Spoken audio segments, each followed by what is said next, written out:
Part बिल्कुल same दिया हुआ है. Mid point of the line segment whose one end is this, find the coordinates of the other and.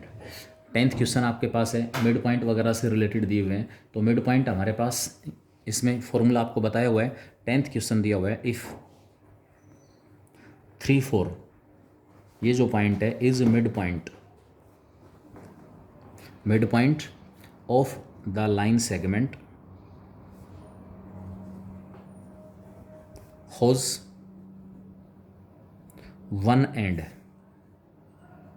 is 7 minus 2, then find the other end. भाई आपको mid point दे रखा है और segment जो हमारे पास है उसका एक्स कोऑर्डिनेट दे रखा है 7 और -2, यानी कि एक जो एंड है उसके कोऑर्डिनेट दिए हुए हैं ए बी. पॉइंट ए के कोऑर्डिनेट आपको दिए हुए हैं 7 और -2. पॉइंट बी दूसरा जो एंड है उसके कोऑर्डिनेट निकालने हैं, मैंने एक्स और वाई अज्यूम कर लिए. और जो इसका मिड पॉइंट हमारे पास वो कितना है 3 4 है. इस पॉइंट को मैंने क्या कह दिया, मिड पॉइंट है of the segment. Let B x y be the other end. अब एक्स और वाई दोनों कोऑर्डिनेट हमारे पास क्या दिए हुए हैं, अननोन दिए हुए हैं. दोनों की वैल्यू निकालनी पड़ेगी. लगा दो mid point formula. Mid point formula लगाओगे तो क्या फार्मूला होता है, पॉइंट जो हमारे पास मिड पॉइंट है, सी को मिड पॉइंट कह रहा हूँ मैं, तो सी जो पॉइंट है जो कि मिड पॉइंट है and C B the mid point of A B, where A जो पॉइंट हमारे पास है, जो एक एंड मुझे दिया हुआ था वो मैंने ए कह दिया उसको. फिगर के अंदर सब कुछ साथ है, ए बी और इसका मिड पॉइंट है सी. मिड पॉइंट फार्मूला लगाओगे तो 7 + x1 + x2/2 और y कोऑर्डिनेट लेंगे तो -2 + y/2 equal to mid point दिया हुआ है 3 4 दिया हुआ है. जब ये पॉइंट इसके इक्वल है तो x कोऑर्डिनेट की इक्वल 7 + x/2 = 3 और -2 + y/2 = 4. यहाँ से 7 + x कितना आ गया 6, तो x की वैल्यू कितनी आई -1. और यहाँ से -2 + y = कितना आया 8, y की वैल्यू कितनी आई 10. इसका मतलब जो हमारे पास दूसरा जो एंड होगा b वो आपके पास आ जाएगा -1 और 10. किसके इक्वल आएगा -1 और 10. क्लियर. तो ये आपके पास इसमें आएगा. नेक्स्ट क्वेश्चन हमारे पास दिए हुए हैं, डायमीटर वगैरह दिया हुआ है. तो आपको पता है सर्कल के बारे में कि जो सेंटर है वो हर डायमीटर का क्या होता है, मिड पॉइंट होता है. जो सेंटर होगा वो प्रत्येक डायमीटर का क्या होगा, मिड पॉइंट. सेंटर दिया हुआ है, डायमीटर का एक एंड दे रखा है, मिड पॉइंट फार्मूला यूज़ करो, दूसरा निकल जाएगा. दोनों एंड पॉइंट दिए हुए हैं, मिड पॉइंट फार्मूला यूज़ कर दो, सेंटर की कोऑर्डिनेट निकल जाएंगे. उसके बाद ये कह रहा है line segment joining the points this and this bisect each other. इसका मीनिंग क्या हुआ, 11th क्वेश्चन के अंदर आपके पास ये कह रहा है, समझें इस क्वेश्चन को क्या दिया हुआ है, मुझे क्या निकालना है 11th क्वेश्चन के अंदर. 11th क्वेश्चन में आपको 4 पॉइंट्स दे रखे हैं. पहला पॉइंट ए कोऑर्डिनेट 1 2, दूसरा पॉइंट बी कोऑर्डिनेट 3 6, एक पॉइंट दिया हुआ है सी कोऑर्डिनेट -2 4 और एक पॉइंट दिया हुआ है डी कोऑर्डिनेट 6 4. ये कह रहा है कि line segment joining this and this, A और बी को ज्वाइन करने से एक सेगमेंट आ रहा है, सी और डी को ज्वाइन करने से एक सेगमेंट आ रहा है. ये दोनों सेगमेंट एक दूसरे को बाइसेक्ट कर रहे हैं. Segment A B and C D bisect each other if their midpoint is same. midpoint is same. तो mid point of A B क्या है, mid point of A B बता सकते हो. सेगमेंट ए बी का mid point coordinate 1 + 3 x1 + x2/2 2 और 2 + 6 8/2 4. इसी प्रकार जो mid point of C D है, mid point of C D वो भी कितना आ रहा है 6 में -2 ऐड करोगे तो 4/2 क्या आ गया 2, 4 + 4/2 4. तो ए बी सेगमेंट और सी डी सेगमेंट दोनों का मिड पॉइंट एक ही पॉइंट है. इसका मतलब ए बी और सी डी, ये ए बी हो गया, ये सी डी हो गया, बाइसेक्ट करने का मतलब है जहाँ कहीं ये एक दूसरे को इंटरसेक्ट करेंगे वो पॉइंट दोनों सेगमेंट्स का मिड पॉइंट होगा। ये वाला पॉइंट इस ए बी का भी मिड पॉइंट है और ये वाला पॉइंट इस सी डी का भी मिड पॉइंट है। तो इसका मतलब क्या हुआ कि सेगमेंट ए बी और सी डी दोनों एक दूसरे को बाइसेक्ट करेंगे। ये हमारा क्वेश्चन था।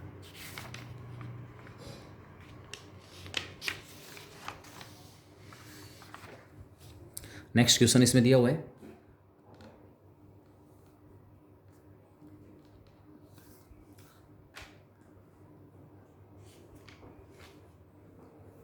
12 का एक पार्ट ले रहा हूँ मैं। 12 का एक पार्ट 12th का सेकंड पार्ट है। क्या दिया हुआ 12th का second part? Find point P divides the line segment joining A and B. Point P divides the line segment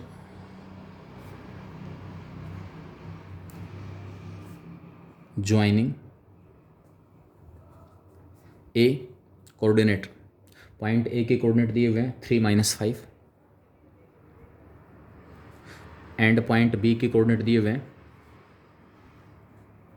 -4, 8 such that A P upon P B equal to k by 1। और उसके बाद कह रहा है if this point P lies on, if point P lies on the line x + y = 0, find के। Find the value of के। Question क्या है वो समझना अच्छी तरह से। मेन पॉइंट इसमें कैलकुलेशन इतनी लंबी चौड़ी नहीं है, मेन है कि क्वेश्चन आपको दिया हुआ क्या है। A P upon P B equal to k by 1 का मतलब क्या हुआ? सेगमेंट ए बी था, इस सेगमेंट ए बी को किसी पॉइंट पी ने डिवाइड कर दिया।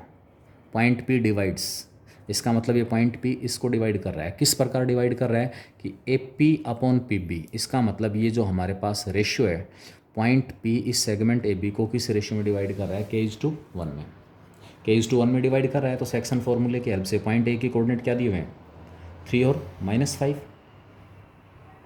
पॉइंट बी के कोऑर्डिनेट क्या है? -4 और 8। पॉइंट ए और बी। एक और खासियत है कि कैसे निकलेगा, वैसे ऐसा क्वेश्चन आ चुका है पहले। ये वाला जो पॉइंट पी दिया हुआ है वो इस लाइन के ऊपर प्रेजेंट है, तो जो पॉइंट पी के कोऑर्डिनेट आएंगे उस लाइन की इक्वेशन को क्या करेंगे? सेटिस्फाई। कोई भी पॉइंट जो इस लाइन पर प्रेजेंट है वो इस इक्वेशन को क्या करेगा? सेटिस्फाई। और वहाँ से हमारे पास किसकी वैल्यू आ जाएगी? के की वैल्यू आ जाएगी। तो पहले तो सेक्शन फॉर्मूले से पॉइंट पी की कोऑर्डिनेट निकाल लो। के को -4 से, -4 के 1 को मल्टीप्लाई करूँगा 3 से, अपॉन में k+1। फिर के को मल्टीप्लाई किया 8 से, 8 के 1 को मल्टीप्लाई किया -5 से, -5 अपॉन में k+1 इक्वल टू, ये पॉइंट आ गया पी हमारे पास। अब जो पॉइंट पी है, as P lies on the line x + y = 0 रख दो। देयरफॉर पॉइंट का x कोऑर्डिनेट -4k + 3 अपॉन में k+1 प्लस 8k - 5 अपॉन में k+1 इक्वल टू क्या होगा? 0। क्लियर? बस k+1 से मल्टीप्लाई करो। -4k + 3 प्लस का 8k - 5 इक्वल टू क्या आ गया? 0।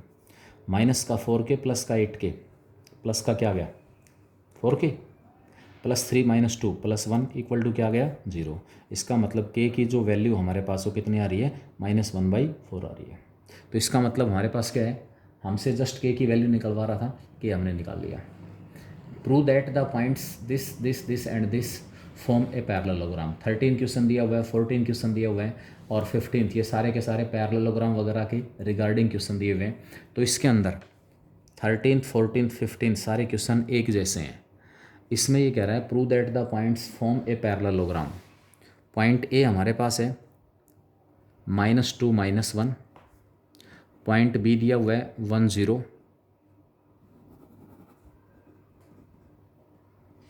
पॉइंट सी दिया हुआ है 4 3 एंड पॉइंट डी गिवन है 1 2। आपने डिस्टेंस फॉर्मूले से ये क्वेश्चन पहले निकाल चुके हो कि prove that the given 4 points are the vertices of a parallelogram. क्या खासियत होती है पैरेललोग्राम के अंदर?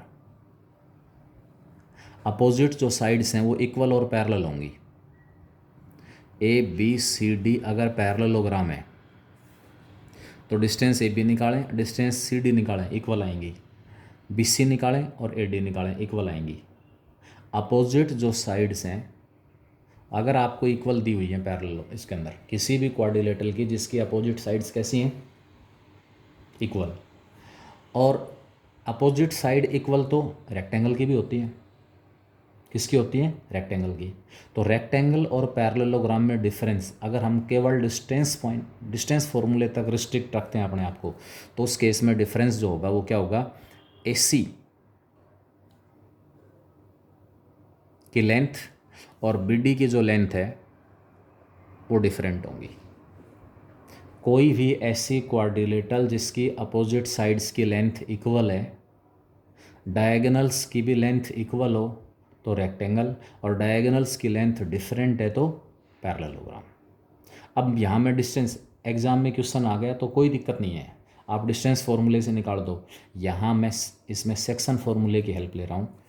Diagonals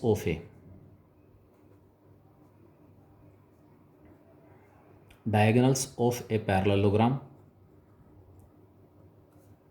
rectangle, square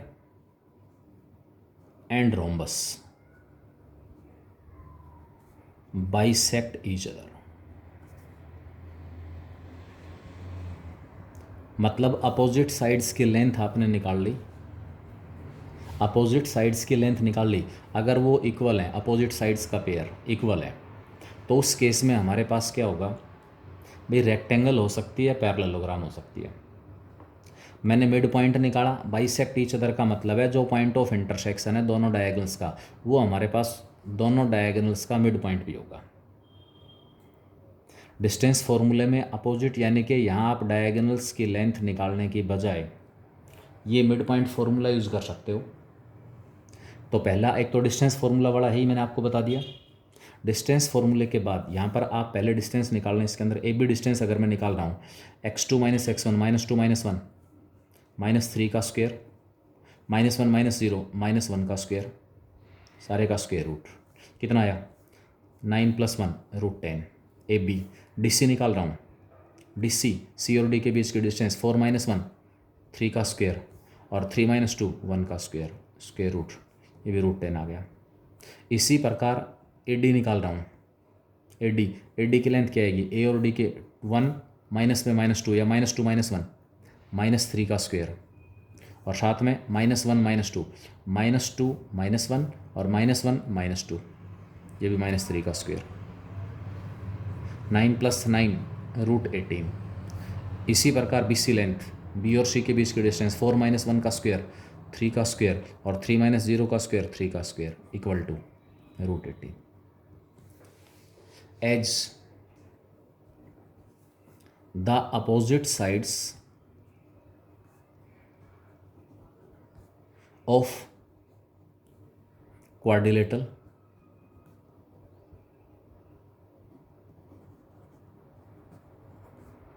ABCD are equal. Opposite जो साइड्स हैं इस क्वाड्रिलेटरल की वो इक्वल दी हुई है, क्योंकि AB DC के इक्वल है और AD BC के इक्वल है। पैरेललोग्राम के जो डायगोनल्स हैं वो भी एक दूसरे को बाइसेक्ट करते हैं। स्क्वायर के डायगोनल भी एक दूसरे को बाइसेक्ट करते हैं, रोम्बस के डायगोनल भी एक दूसरे को बाइसेक्ट करते हैं, और रेक्टेंगल के डायगोनल भी एक दूसरे को बाइसेक्ट करते हैं। तो अगर क्वेश्चन आपके पास आ जाता है कि भाई यहाँ पर ये पैरेललोग्राम है, तो आप कोशिश करें उसमें डिस्टेंस फॉर्मूला ही लगाएं। अब AC जो डायगोनल हमारे पास उसकी लेंथ क्या होगी? AC A और C के बीच की डिस्टेंस हमारे पास 4 - -2 6 का स्क्वायर और 3 - -1 4 का स्क्वायर, 36 + 16 √52। BD जो डायगोनल उसकी लेंथ BD, D और B के बीच की डिस्टेंस 1 - 1 0 का स्क्वायर, और 0 - 2 या 2 - 0 का square equal to √4 equal to 2। And opposite sides तो इक्वल हैं उनकी लेंथ, लेकिन डायगोनल इक्वल नहीं है, AC not equal to BD, therefore it is a parallelogram. यहाँ पर आप एक एक्स्ट्रा पॉइंट और यूज कर सकते हो। अगर आपको 3 वर्टिसेस दे दिए, चौथा वर्टेक्स निकलवा रहा हो पैरेललोग्राम का, तो आप मिड पॉइंट फार्मूला यूज करें, डिस्टेंस फार्मूला अप्लाई करने से बचें। मेरे को 3 वर्टिसेस दिए हुए हैं A, B, C और D। अब उसके बाद ये कह रहा है कि यहाँ पर आप इसके अंदर 4th वर्टेक्स निकालो, 4th वर्टेक्स। तो उस केस में मैं क्या करूँगा, सेक्शन फार्मूला यानी कि मिड पॉइंट फार्मूला यूज़ करूँगा। उसमें सबसे आसानी से चौथा जो वर्टेक्स है वो निकल जाएगा। जैसे इसके अंदर एक पार्ट दिया हुआ आपके पास, 3 जो कंजिक्यूटिव वर्टिसेस हैं ऑफ द पैरेललोग्राम A1 2। इसी क्वेश्चन का एक पार्ट दिया हुआ है, 15th का सेकंड पार्ट है। 3 कंजिक्यूटिव वर्टिसेस दिए हुए हैं। वर्टेक्स A हमारे पास है 1 2, वर्टेक्स B दिया हुआ है 1 0, और वर्टेक्स C दिया हुआ है 4 0। These are the 3 consecutive vertices. A दिया हुआ है, B दिया हुआ है और C दिया हुआ है। 3 वर्टेक्स हैं पैरेललोग्राम के। Are the vertices of a parallelogram taken in order. Find the 4th vertex D। अब आपसे 4th वर्टेक्स D निकलवा रहा है, उस D को मैंने x और y कह दिया कि जो 4th वर्टेक्स हमारे पास D है उसके कोऑर्डिनेट मैंने क्या ले लिए, x और y ले लिए। ठीक है। अब यहाँ सबसे आसानी से भाई x और y अननोन है, इसका मतलब मुझे x और y में 2 इक्वेशन चाहिए। अब वो 2 इक्वेशन डिस्टेंस फार्मूले से भी आ सकती हैं, मिड पॉइंट फार्मूले से भी आ सकती हैं। देयरफॉर अब यहाँ मिड पॉइंट यूज़ करना आसान होगा। Mid point formula, mid point of AC equal to mid point of BD। AC और BD का जो मिड पॉइंट हो सेम होगा। AC का मिड पॉइंट क्या होगा, अगर मैं अप्लाई करूँगा तो 1 + 4, दैट इज़, इसका मतलब क्या हुआ, AC ध्यान रखना 1 + 4, डायगोनल्स का मिड पॉइंट सेम होता है। 1 को 4 में ऐड किया तो 5/2, 2 + 0 2/2 1, it is equal to BD 1 + x/2, और 0 के अंदर y ऐड करूँगा तो y/2। ये AC का मिड पॉइंट है, BD का मिड पॉइंट है। अगर ये पैरेललोग्राम के वर्टेक्स हैं तो दोनों आपस में इक्वल होंगे। तो 5/2 इक्वल टू 1 + x/2 आ गया। 2 से 2 कैंसिल, x की वैल्यू कितनी आ गई 4, और y/2 इक्वल टू 1 पुट करेंगे तो y कितना आ जाएगा 2। यानी कि 4th जो वर्टेक्स D हमारे पास है वो D आपके पास आ जाएगा, x कोऑर्डिनेट 4 और y कोऑर्डिनेट कितना होगा। ठीक है। तो ये कुछ क्वेश्चन आपके पास थे। मैंने इस एक्सरसाइज के अंदर सेंट्रोइड का फॉर्मूला आपको पता है, किसी भी ट्राइंगल का अगर सेंट्रोइड निकालना है, तीनों x कोऑर्डिनेट्स का सम अपॉन 3, तीनों y कोऑर्डिनेट्स का सम अपॉन 3। इसमें मैंने इन सेंटर निकालने का फॉर्मूला आपको बताया था। इन सेंटर मीडियंस की लेंथ निकलवा रहे हैं। एक क्वेश्चन इसके अंदर कह रहा है length of the medians. Triangle की जो तीनों साइड्स हैं उनकी मीडियंस जो है, साइड्स नहीं, मीडियंस की लेंथ निकलवाई है। तो वो सारा सब कुछ इसके अंदर दिया हुआ है। नेक्स्ट लेक्चर के अंदर मैं इसको कल कंप्लीट करता हूँ। इसमें पहले 3 एक्सरसाइजों में से अगर किसी बच्चे का कोई डाउट है तो मेरे पास भेजेगा। कल मैं एक वीडियो लेक्चर आपके पास और भेजूँगा जिसके अंदर नेक्स्ट एक्सरसाइज 4th और इसका एक क्वेश्चन और वो कल आपके पास आएगा। इसमें जो रेजोनेंस वाली बुक है उसमें से आप क्वेश्चंस निकालेंगे। वहाँ से अगर किसी बच्चे का कोई डाउट आ रहा है तो मेरे पास भेजोगे। एक बच्चे ने डाउट भेज रखा है, वो मैं डिस्कस करके सिंपल वाले क्वेश्चन आज डिस्कस कर दिए, उसके बाद हम उनको कल डिस्कस करेंगे और आपके पास वो आ जाएगा। क्लियर। ट्रायंगल से रिलेटेड जो भी डाउट्स आपके हैं आप कोशिश करें नरेश सर से डिस्कस करें, क्योंकि उन्होंने डिस्कस किया है वो टॉपिक, तो आप उनसे संपर्क करें। कोऑर्डिनेट ज्योमेट्री हो गया और दूसरा ट्रिग्नोमेट्री, हाइट एंड डिस्टेंस, इससे रिलेटेड जो डाउट्स हैं वो आप मेरे पास भेजें। टाइम की शॉर्टेज है इस वजह से ऐसा है। जैसे स्कूल ओपन हो जाएगा सारा सब कुछ मेरी तरफ से होगा। All right, thank you very much.